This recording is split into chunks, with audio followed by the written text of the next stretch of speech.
The Great Nature Team is travelling to Tasmania, an island 240 kilometres off the southern tip of Australia.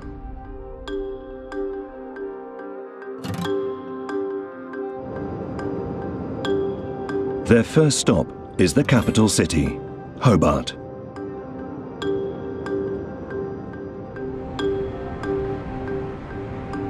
It's November, mid-spring in the southern hemisphere, and the seas around Tasmania are crowded with oysters, scallops, and other marine life that help feed the islanders and support the local economy.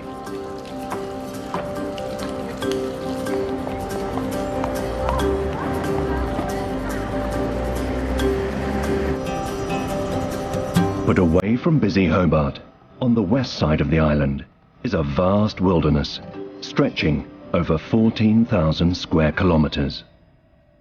Among its dense forests and misty mountains are clues to the incredible forces that shaped the Earth as we know it today.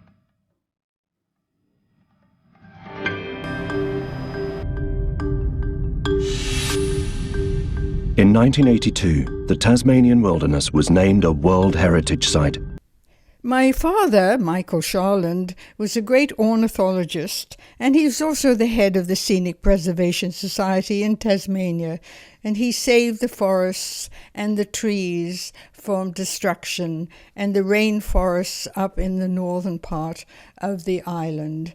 This is the amazing area of Hobart seen from the top of Mount Wellington. This is a very old mountain, 4,000 feet high, and we have marvelous views all around Tasmania. It's very primitive, but absolutely beautiful. It's a sort of deserted island, and all of these beaches are totally solitary. So if you visit them, it's just incredibly adventurous. And my father used to take us as small children climbing all the mountains around Tasmania. And some of the mountains are tremendously difficult to climb. We have the Cradle Mountain, which is a marvelous nature reserve now, and it was opened by my father. He was determined to make it a reservation. So Cradle Mountain is now a terrific tourist place. And he was a great photographer and author. He wrote 10 books about Tasmania, and this is one of his books, Once Upon a Time, with his campfire stories. This is the beautiful green water around eastern Tasmania, and you can see it for miles around from Oyster Bay, and here is 7 Mile Beach. This 7 Mile Beach runs to Port Arthur, which is a penal settlement that my father had restored. In the 1800s, all these convicts were sent out to Tasmania, and they put them in this terrible, terrible place. Unfortunately, there's been a lot of criticism because it's such a tragic history. These convicts died there, they're buried on Dead Island, and it's the #1 nature spot now.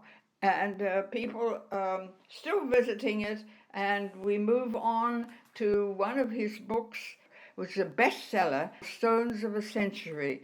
And he got this idea of writing this book of all the old houses and churches made of Georgian stone. And it was his house here. There's his own house.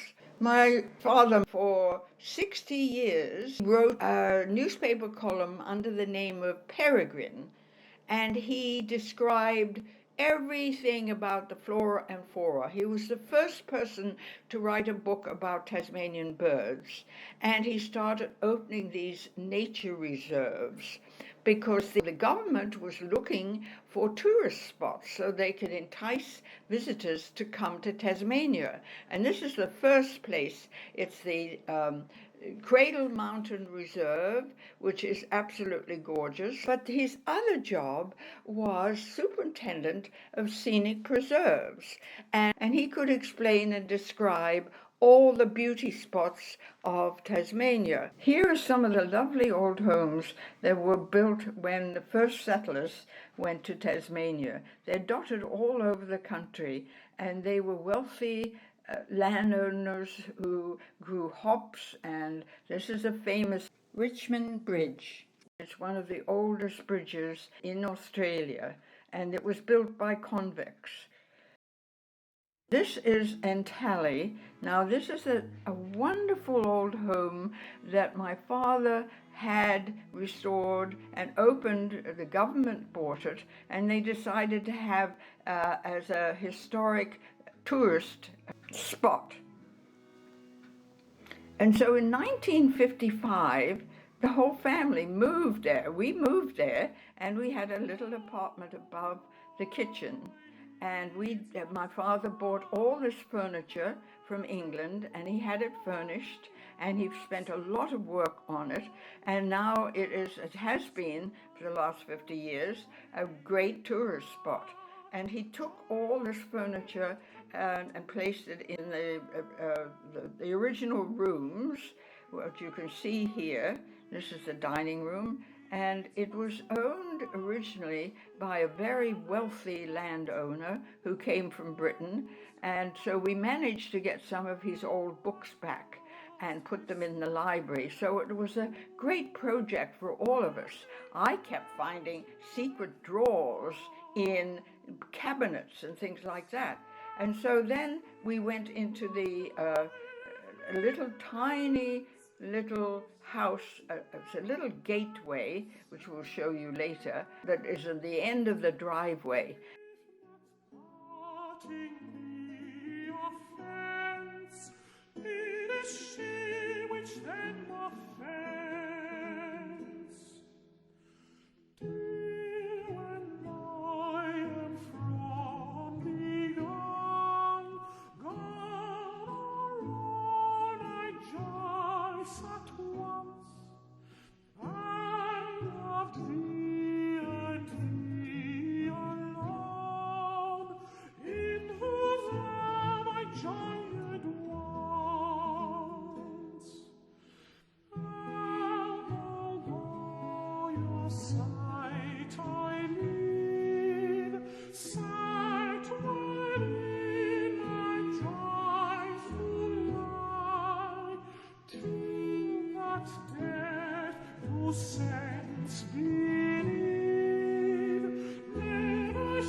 And this is a long driveway leading up to the house with that little gatehouse at the end.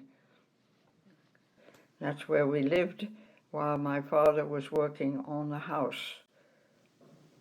There he is, giving a wonderful Georgian tea service to the house, which I hope is still there. We also gave some paintings to the house, and one of which is our main family ancestral home by the name of Woodbridge. And there's Michael Sharland walking, and on the cover of one of his books, I think it's Tracks of the Morning, gathering information for his newspaper column, which is mainly about birds. There's an old inn. You see the way they traveled in those days, coach and horses. The inn is probably called Coach and Horses. They would stop by the day and then go on. And this is a marvelous old house. Myrna Vale is sometimes called the calendar house. It has windows for every day of the year, 52 rooms, 12 chimneys, 7 entrances, and 4 staircases for the 4 seasons. At the time of the completion, it became the largest private house in Australia. Sir Noel Coward played there, and it has received multiple royal visits, including the future King George VI and then the Princess Elizabeth. But a beautiful reflection there of their lake. And that is Woodbridge. That is our ancestral home. You'll see another shot of that because it's up in New Norfolk, where our family arrived and we settled before going to Hobart. This is a color shot of New Norfolk, and it shows you the beautiful reflections in the river. and this is just about 20 miles north of Hobart. It's a beautiful drive, and it's still a country village. This is Russell Falls, and that is near New Norfolk. You have to go further back up to the other side to get to the national park. It's a wonderful national park. There is the house, Woodbridge, and it's sitting right on the side of the river. You see the beautiful reflections, and it's a great tourist spot, obviously. This house was the first house that the Sharlands occupied. William Stanley Sharland arrived in Hobart in 1823 with his father, John, and his brother. He was 22 years old and a qualified surveyor. He surveyed most of Tasmania, setting out the roads and the railways. He bought this house named Woodbridge, and he and his wife had 14 children. He was also an explorer and discovered the wild west of the island. His whole camp was blown away in high winds, and they had to live without supplies. His son was very successful also and went into Parliament. This house now is one of the small leading hotels of the world. My ancestral home now has a Sharland suite. There's the Bush Inn, Australia's oldest continuously licensed hotel, right on the river. It's very picturesque. No wonder they decided to stay there. And you can fish in there. There's a salmon pond up further, about 5 miles up the river. Now at last despair doth prove, love divine it loveth not. And there's Woodbridge again.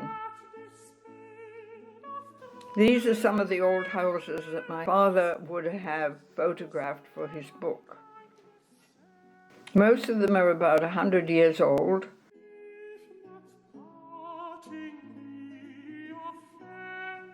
My father is still remembered as the first person who wrote about Tasmanian birds, the devils, Tasmanian devils, and of course the Tasmanian tiger, which people know that is now extinct. Here are some of his books.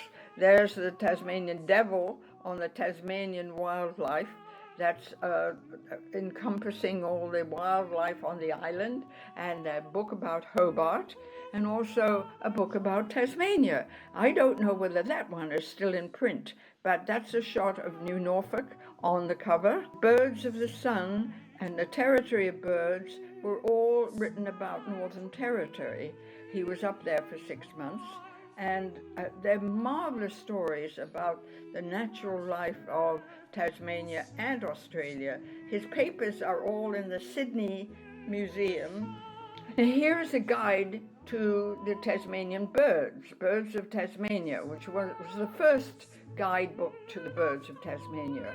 And Oddity and Elegance are short stories about various weird happenings and wonderful buildings in Tasmania. And of course, Stones of a Century was his best-selling book.